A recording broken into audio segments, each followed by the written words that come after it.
একটা অনুষ্ঠান করতে গেলে মিনিমাম 5-6 দিন রিহার্সাল করতে হবে, ওখানে একটা নাস্তার খরচ আছে, হল ভাড়া আছে, ফ্লোর ভাড়া দিতে হয়, কি কি গান হবে সেই গানের সাথে আবার ড্রেস বানাতে হবে, তারপর জুয়েলারি কিনতে হবে। নায়িকারা না হয় বললাম তোমারটা তুমি করো, কিন্তু এখন গ্রুপের যে ছেলেমেয়েরা ওরা তো নিজে খরচ করবে না, সেই খরচটা আমাদের।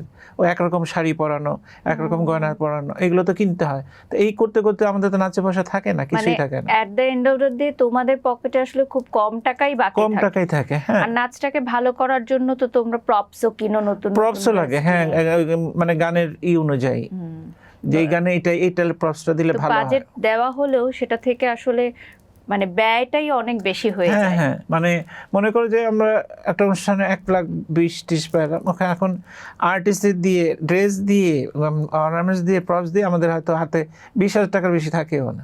মানুষ মনে করে যে আমরা কত টাকা নেই, টাকাই থাকে, টাকা নিবো কেমন করে।